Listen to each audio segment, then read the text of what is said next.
Hello students, I am Pooja and welcome back to our YouTube channel Ashish Tiwari. Through this channel, we are presenting you a video lecture series on the subject India's Foreign Policy. Unit 1 and Unit 2 Chapter 1. We have already discussed those in which we understood what is foreign policy, India की foreign policy को कौन कौन सी दो major countries जो है represent करती हैं, cold war क्या होता है, कोल्ड वॉर से क्या इम्पैक्ट हुआ हमारी इकोनॉमी पर, हमारे फॉरेन रिलेशंस पर, ये सारी चीज़ें हमने यूनिट 1 एंड यूनिट 2 में सीखी हैं, यूनिट 2 के चैप्टर 1 में। आज हम डिस्कस करेंगे यूनिट 2 का chapter 2 which is very important because it consists the relation between India and China. This video series is very important for every student who has this subject in the syllabus, no matter whether you are from Seoul, NCWEB, regular, any other university in India. अगर आपके subject में ये syllabus है then this video series is specifically made for you. अच्छा, this video series is very special for you and it is very unique because every topic consist in this subject will come in your exam, यानी कि जो भी मैं आपको पढ़ा रही हूँ ये सारा एग्जाम कंटेंट है, किसी न किसी रूप में आपके एग्जाम में इन्हीं से क्वेश्चन आएगा, यहाँ से बाहर कोई क्वेश्चन नहीं आने वाला है क्योंकि हर एक टॉपिक हमने उन्हीं सब्जेक्ट से सेलेक्ट किया है जो आपके एग्जाम में आ चुका है, जो आने वाला है या फिर जो अभी आएगा। ठीक है, तो without wasting any time let us get started, let's proceed to the chapters. India's foreign policy. देखो, फॉरेन पॉलिसी एक बहुत ही मेजर रोल प्ले करती है हमारे इंटरनेशनल रिलेशंस के अंदर। ठीक है, हमारी रिलेशंस क्या है वहाँ किसी भी कंट्री के साथ। ठीक है, यूनिट 2 का चैप्टर 2 आज हम कवर करने वाले हैं जहाँ पर हम इंडिया और चाइना के बीच के रिलेशंस को देखेंगे। इंडिया एंड चाइना के रिलेशंस बहुत ही ज़्यादा इम्पोर्टेंट है क्योंकि देखो, किसी भी कंट्री के लिए उसकी नेबरिंग कंट्रीज़ बहुत ज़्यादा इंपॉर्टेंट होती है। ठीक है, अगर आपकी नेबरिंग कंट्रीज़ से रिश्ता अच्छा नहीं है तो आपको डायरेक्ट थ्रेट है। ठीक है, क्यों? क्योंकि देखो, इनको ये आपकी कंट्री के अंदर घुस भी जाएंगे, आपको पता भी नहीं लगेगा, और इंटरनल वॉर बहुत ही ज़्यादा एक कंट्री के लिए बहुत ही ज़्यादा डेंजरस होता है। ठीक है, तो ये एक बहुत बड़ा इशू है। इंडिया बहुत आगे अच्छी डेवलपमेंट कर रहा है, बहुत अच्छे रिलेशंस जा रहे हैं, लेकिन इंडिया की एक कमी है कि हमारी नेबरिंग कंट्रीज़ के साथ हमारे रिलेशंस अच्छे नहीं हैं। पाकिस्तान का अंडरस्टैंडिंग है कि बकवास करता है, इसका अंडरस्टैंडिंग है, लेकिन हमें थोड़ा बहुत कॉम्प्रोमाइज़ करके बांग्लादेश के साथ, श्रीलंका के साथ, ठीक है, चाइना के साथ अपने रिलेशंस अच्छे करने चाहिए। हाँ, हर जगह से प्रॉब्लम आती है लेकिन कुछ डिप्लोमेटिक अप्रोच अपनी भी होनी चाहिए। ठीक है, तो ये एक छोटा मोटा सेटबैक है, हमारी भी मैं नहीं कहूँगी पूरी गलती है, बट हमें कुछ इनिशिएटिव्स तो लेने ही पड़ेंगे। तो late us get started with India China relationship. Unit 2 का लेसन 2 है ये। ठीक है, कंफ्यूज नहीं होना है आपने। यूनिट 2 का लेसन 2। ठीक है, India China relations represent the ties between the to ancient Asian civilizations which are also two of the world's leading emerging powers today. India की इमर्जिंग पावर्स हैं इंडिया और चाइना। ठीक है, और ये हमारी सबसे, ये जो टाइज है हमारी, ये एंशियंट एशियन सिविलाइजेशन की है। ठीक है, सबसे पहले जो हमारी सिविलाइजेशंस थी वो इंडिया और चाइना के अंदर देखी गई थी। The relationship between the two Nations has evolved across historical, cultural, economic and political dimensions, though it also witnessed periodic fluctuations over time. Over time हमेशा हमारे चाइना के साथ अच्छे रिलेशंस नहीं रहे हैं, बहुत सारी दिक्कतें आई हैं, बट अब हम कह सकते हैं कि एक पॉजिटिव तरीके से हमारी डिप्लोमेटिक अप्रोच है चाइना के साथ। हम नहीं कहेंगे हम बेस्ट फ्रेंड्स हैं, बट हम ये भी नहीं कहेंगे कि हम दुश्मन हैं। In the current global landscape the relationship between the China and India has assumed immense significance, not merely at the bilateral level, सिर्फ बायलेटरल लेवल पर ही नहीं, with an also regional and global context. देखो, China सबसे बड़ी power क्यों बन रहा है आज के टाइम पे? अमेरिका को भी चाइना से खतरा है। आपको ऐसा क्यों लग रहा है? बात यह है कि चाइना ना सबसे बड़ा एक्सपोर्टर है। ठीक है, आपके घर में आप अपने किचन से लेके, रूम से लेके, अपनी स्टेशनरी, हर एक चीज़ को देखो, मोर देन 60% चीज़ें आपके खुद के घर में चाइना की मिलेंगी, और ये सबसे बड़ी पावर है चाइना की।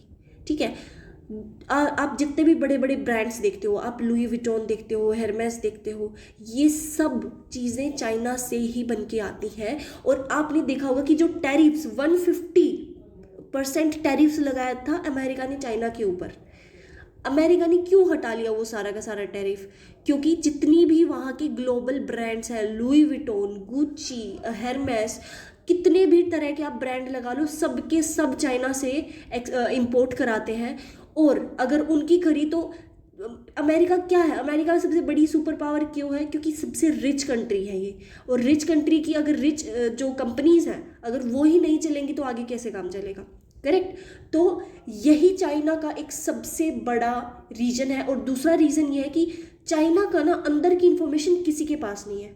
चाइना का खुद का यूट्यूब है, अब ना तो अमेरिका वाले उनकी यूट्यूब को एक्सेस कर सकते हैं। उनका खुद का सोशल मीडिया है, तो ना आप उनकी सोशल मीडिया के अंदर घुस पाएंगे। यानी कि वो किसी को अपने अंदर घुसने का मौका ही नहीं देता है। ठीक है, तो ये दो ऐसे मेजर रीजन्स हैं कि क्यों चाइना एक सबसे बड़ा पावरफुल नेशन बन चुका है। This relation encompasses element both of cooperation and competition, rendering the complex and multifaceted. ठीक है, understanding India China relations is essential for comprehending Asian politics and global balance of power. Asian politics को समझना जरूरी है क्योंकि हम रह तो एशिया के अंदर ही रहे हैं ना। Correct. Yes, history and background, ancient cultural type. अगर आपने देखा होगा, ठीक है, तो आपको सबसे ज़्यादा किसकी, हिंदू संस्कृति, एक तो हमारी संस्कृत है, एक एशियन टेक्स्ट बहुत ज़्यादा है जो कि सबसे ज़्यादा चाइना के अंदर पाए हैं। तो एक तो चाइनीज़ मेडिसिन बहुत ज़्यादा पॉपुलर है, एक हमारी आयुर्वेदा बहुत ज़्यादा पॉपुलर है। क्यों? क्योंकि सबसे पहली जो सिविलाइजेशंस दी, जो हमारे डॉक्टर्स थे, वो सबसे पहले इंडिया के अंदर रहे, बाकी चाइना से भी कुछ आए हैं। ठीक है, तो हमारा ग्लोबल एशियन कल्चर जो है वो सबसे पहले हमारा स्टार्ट हुआ था। तो हमारी रिलीजियस टाइज जो है वो एशियन टाइम से है। ठीक है, particularly through the medium of Buddhism. Buddhism China के अंदर है, सबसे ज़्यादा बुद्धिज्म को एक्सेप्ट किया जाता है वहाँ पे। Chinese travels such as Xuanzang and Faxian visited India to study its culture and scholarship. इन्होंने इंडिया को विजिट किया था। Impact of colonial era, during the colonial period direct interaction between the two nations diminished. अब colonial period के दौरान क्या हुआ कि दो नेशंस का जो आपस के अंदर बातचीत होता था वो बिल्कुल बंद हो गया। However, relations were re-established following their independence. India को इंडिपेंडेंट होते ही हमने सबसे पहले अपने रिलेशंस को ठीक किया। Genesis of post-independence relation. In 1950, India formally recognized China and two nations established friendly relations. ठीक है, the slogan हिंदी चीनी भाई भाई, India China our brother, became a symbol of this friendship. ठीक है, the Panchsheel agreement. ठीक है, an agreement based on the Panchsheel principles was concluded between India and China, laying the foundation of peaceful coexistence. अच्छा, ये 5 जो हमारी Panchsheel agreement है इसके अंदर आता क्या क्या है? देखो, पंचशील एग्रीमेंट का मतलब है भी इंडिया और चाइना के बीच में ना 5 प्रिंसिपल्स हैं जिस पे वो दोनों एग्री करते हैं और जिस पे हमारी फ्रेंडशिप टिकी हुई है। सबसे पहला है म्यूचुअल रिस्पेक्ट। भाई इंडिया और चाइना, हिंदी और चीनी एक दूसरे की इज्जत करेंगे। Second is mutual non aggression, कि वो एक दूसरे को अटैक नहीं करेंगे।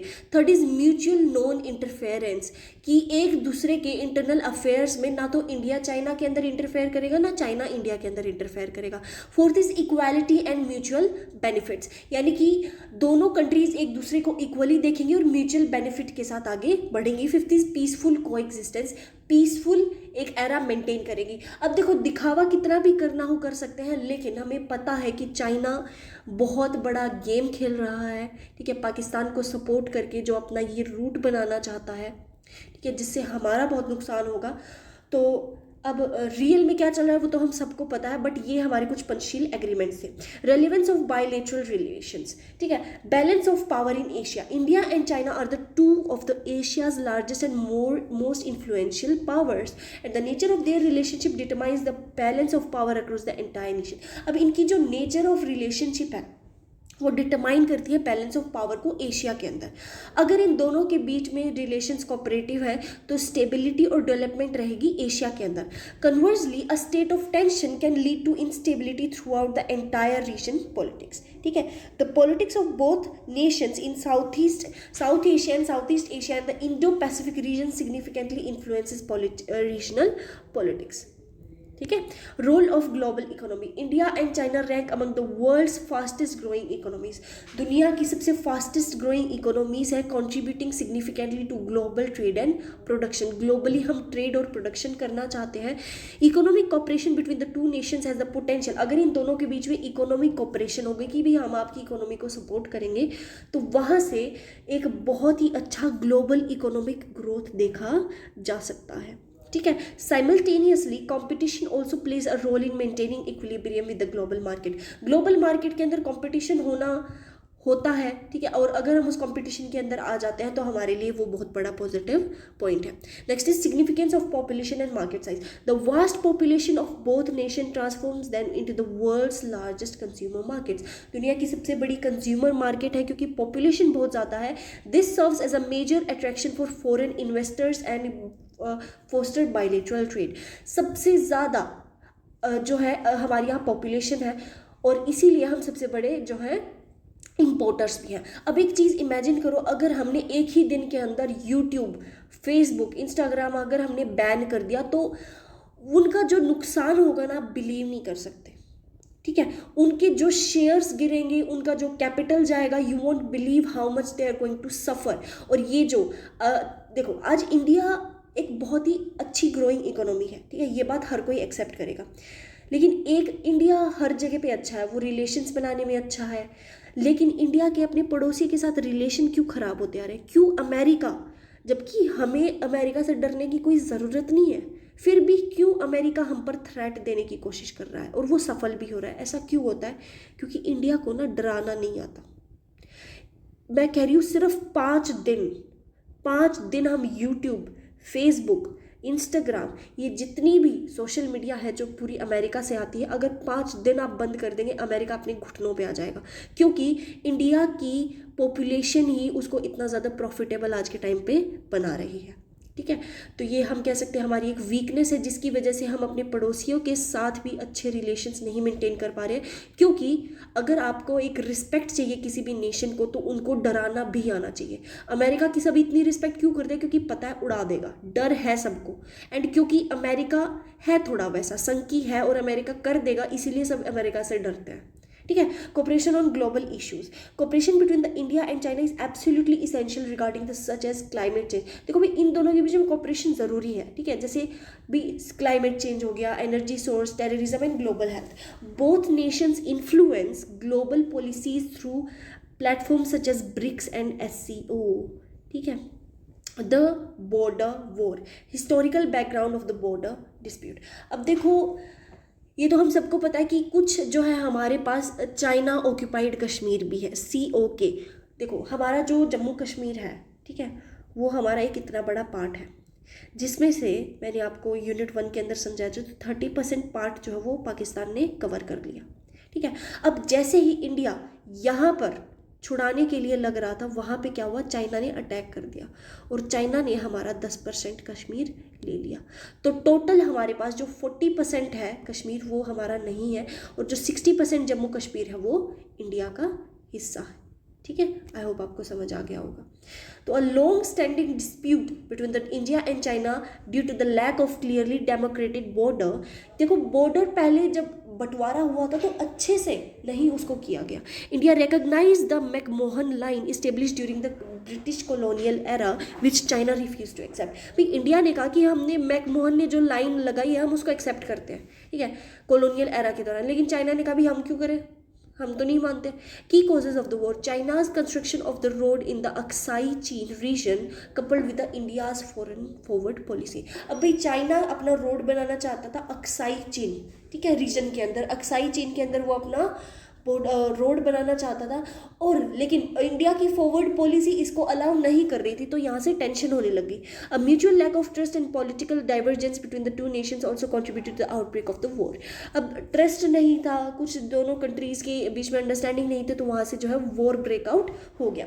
Events and outcomes of the war. In 1962 China launched a sudden offensive inflicting heavy casualties upon Indian army. 1962 के अंदर चाइना ने अचानक से इंडिया के ऊपर वॉर किया, जिससे हमारी इंडियन आर्मी के ऊपर heavy casualty I. China subsequently declared a cease fire while retaining control over the Aksai chain. और चाइना ने कहा कि भाई अब हम आप पे नहीं हमला करेंगे। उन्होंने अक्साई चीन के ऊपर कंट्रोल कर लिया, यानी कि 10% part of the Jammu and Kashmir. Long term effect क्या हुआ? This conflict endangered deep mistrust in India China relation. अब भाई देखो, बिना काम में उन्होंने वॉर छेड़ा है, छोटी सी बात जिसे वो बात करके भी सुलझा सकते थे, उसके लिए उन्होंने वॉर किया, तो भरोसा तो टूटना ही है। A sentiment that persist to this day. आज भी हम चाइना के ऊपर पूरा भरोसा नहीं कर पा रहे हैं।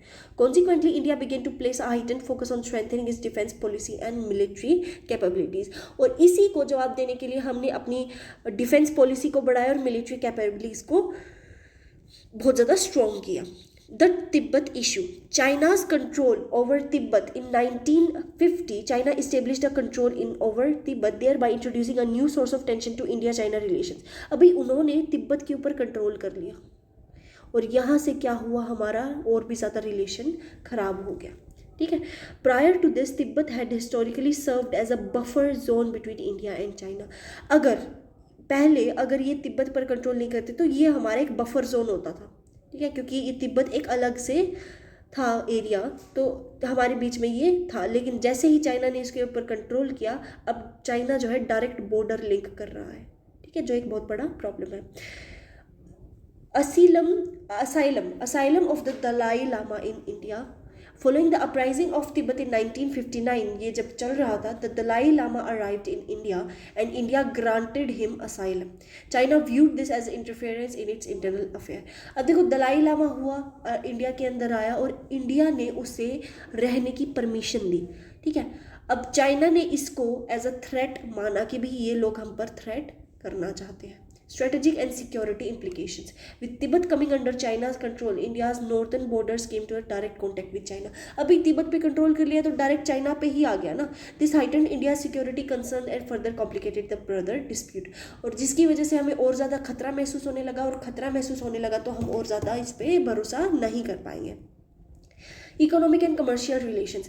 Rapid growth in trade. In the 21st century, trade between India and China had witnessed a rapid growth. 21st century के अंदर हमने बहुत ज़्यादा जो है इनसे ट्रेड कराया है, making China one of India's major trading partners. The problem of trade imbalance. India faces a significant trade deficit with China as it primarily imports finished goods. अब भाई चाइना से ये बना बनाया सामान लेता है, लेकिन अब इंडिया चाइना को कुछ दे नहीं पा रहा है। This imbalance remains a challenging for India's economic policy. Investment and industrial cooperation. China has made certain investment in India's technology and manufacturing sectors. China ने जो है काफ़ी ज़्यादा इन्वेस्टमेंट करे हैं इंडिया की टेक्नोलॉजी और मैन्युफैक्चरिंग सेक्टर के अंदर। Although restrictions have also been imposed on this security regions. Restrictions भी लगाई गई है क्योंकि हम उन पे भरोसा नहीं कर पा रहे हैं। Economic defense dependence and risks. India is dependent on China in several critical sectors. बहुत सारी चीज़ों को लेकर हम इंडिया चाइना के ऊपर डिपेंडेंट है, जैसे इलेक्ट्रॉनिक्स, फार्मास्यूटिकल रॉ मटेरियल। ठीक है, दवाइयों का जो रॉ मटेरियल है वो चाइना से आता है। This dependence is a matter of concern regarding the national security and self reliance. और ये बहुत बड़ा कंसर्न है, ठीक है, हमारी नेशनल सिक्योरिटी को लेकर। China's Belt and Road Initiative in Southeast Asia. Concept and objective of the BRI. Through the Belt and Road Initiative, China has sought to connect Asia, Europe and Africa. Its objective is to develop infrastructure and enhance trade connectivity. भाई China कह रहा है कि क्योंकि हमें इतना ज़्यादा घूम के आना पड़ता है, ठीक है, जबकि हम डायरेक्ट यहाँ से भी जा सकते हैं, हम जो है एक ऐसा रूट बनाएंगे जिससे एशिया, यूरोप और अफ्रीका जो है एक जगह पर आ सके। China's growing presence in South Asia. China has made substantial investment in Pakistan, Sri Lanka, Nepal and Bangladesh. This has bolstered its influence in the region. China Pakistan, Sri Lanka, Nepal और बांग्लादेश के अंदर इन्वेस्टमेंट कर रहा है और जो हमारे लिए बहुत बड़ा खतरा है. India's concerns and opposition's. India opposed the BRI particularly due to the CPEC which passes through Pakistan occupied Kashmir. India views this as a threat to its sovereignty. India इसे अपनी sovereignty के ऊपर, the right to control our own nation के ऊपर जो है एक threat मानता है, क्योंकि POK जो है वो है तो हमारी इंडिया का इंटरनल पार्ट, और ये एग्रीमेंट हुआ था कि चाइना जो है इंडिया के इंटरनल अफेयर्स के अंदर नहीं वो करेगा, लेकिन वो तो वहाँ से रोड खींचना चाहता है, तो ये हमारे लिए एक कंसर्न इशू हो गया, क्योंकि कल को ये हमारे साथ कुछ भी कर सकता है वहाँ पे, ठीक है। अच्छा देखो, CPEC क्या होता है? CPEC होता है चाइना पाकिस्तान इकोनॉमिक कॉरिडोर, ठीक है।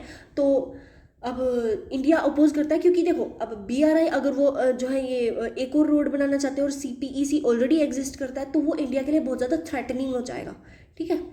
हाँ जी। Next is strategic and geopolitical implications. Through the BRI, China is attempting to encircle India as its part of string of pearls strategy. This has made it challenging for India to maintain regional balance. China चारों तरफ से India को घेरना चाहता है, ठीक है। Galwan border dispute, background of the dispute. In 2020 a border dispute escalated between India and China in the Galwan valley of the eastern Ladakh. Ladakh के अंदर एक जो है डिस्प्यूट हुआ इंडिया चाइना के अंदर 2020 के बीच में गलवान वैली को लेकर। Violent clashes and consequences. In June 2020 violent clashes occurred between the armies of both nations, resulting in the martyrdom of several soldiers. This marked the first time in the 45 years that grave incident has taken place along the border. Border के अंदर इतना बड़ा incident 45 years में पहली बार हो रहा था, दोनों की आर्मीज के ऊपर बहुत बड़ा क्लैश हुआ, तो ये हमारे लिए बहुत ज़्यादा मुश्किल था। Impact on the relations. This incident severely impacted India China relations, led to the decline in mutual trust. India also took economic and technological measures against China, such as banning certain Chinese applications. Efforts to de-escalate tension. Both nations held multiple rounds of talks at military and diplomatic levels, which helped de-escalate tension in the certain sectors. The COVID-19 crisis and the global challenges. Impact of global pandemic. The COVID-19 pandemic profoundly affected the global economy. बहुत ज़्यादा economy पर फर्क पड़ा, health care system and international relations, ठीक है। International reactions to China's rule.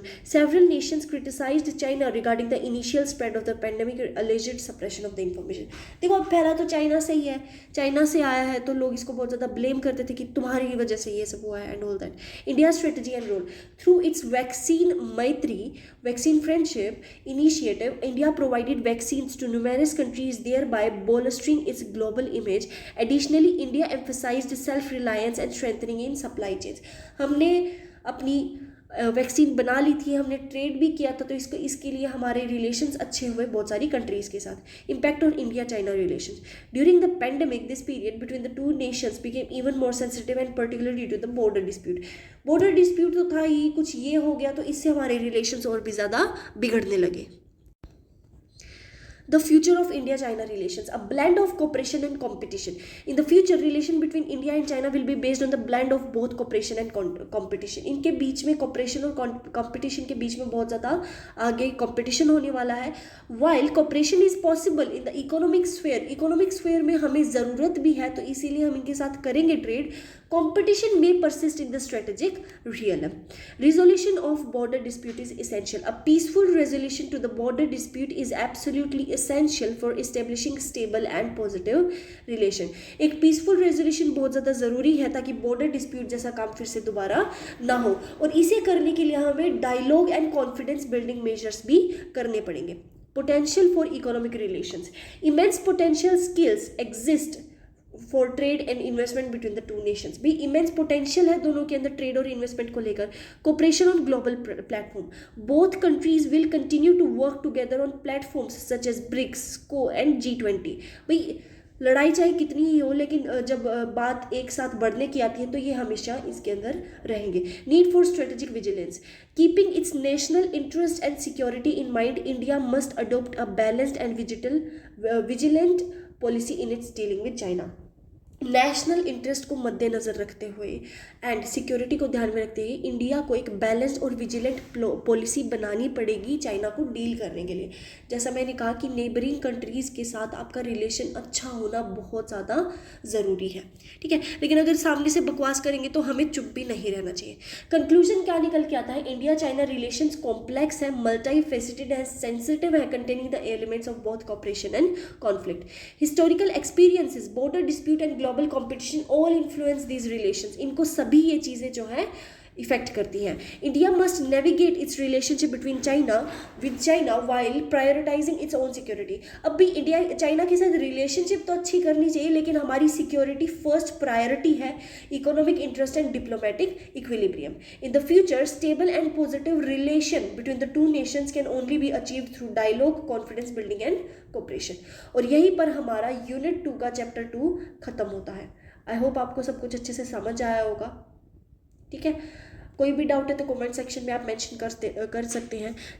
Chapter 3 हम next video के अंदर कवर करेंगे, वरना वीडियो बहुत लंबी हो जाएगी एंड आप लोगों का इतना अच्छा अटेंशन स्पैन नहीं है. आई मीन सबका नहीं कहेंगे, लेकिन काफ़ी ज़्यादा स्क्रॉलिंग करने की वजह से अटेंशन स्पैन अच्छा नहीं रहता है, तो आप फोकस भी नहीं कर पाएंगे. वीडियो को ध्यान से देख लो. ठीक है, एग्जाम में यही आएगा तो इसको ध्यान से पढ़ लो. And let us meet in the next lecture. So that's it for today and all the best for your exam. And अगर आपको किसी भी टाइप का प्रॉब्लम है तो you can also mention it in the description में आपको एक दिया जाएगा, तो आप वहाँ पर जो है मेंशन कर सकते हैं. अदरवाइज आपकी हर एक कमेंट को हम रिप्लाई करेंगे, तो आप वहाँ पे भी मेंशन कर सकते हो. ठीक है, और इस दौरान अभी आपको जो है एग्ज़ाम के ऊपर फोकस करना चाहिए. यूट्यूब वीडियोस को देखना आप बंद कर दो, सिर्फ पढ़ाई की चीज़ें देखो. एग्ज़ाम आने वाले हैं and it is important for you to score good. देखो, नॉर्मल मार्क्स तो कोई भी स्कोर कर लेगा, लेकिन अगर आप एक अच्छी परसेंटेज लेके आते हैं, आपको भी कॉन्फिडेंस आएगा, आपके एग्ज़ाम में भी आपको अच्छे मार्क्स मिलेंगे. एंड जब भी आप कहीं पे भी जाते हो तो it is seen how much you score. तो no matter how much anybody says that it isn't important, but it is. ठीक है, so that's it for today's video. All the best for your exam and that's it for today.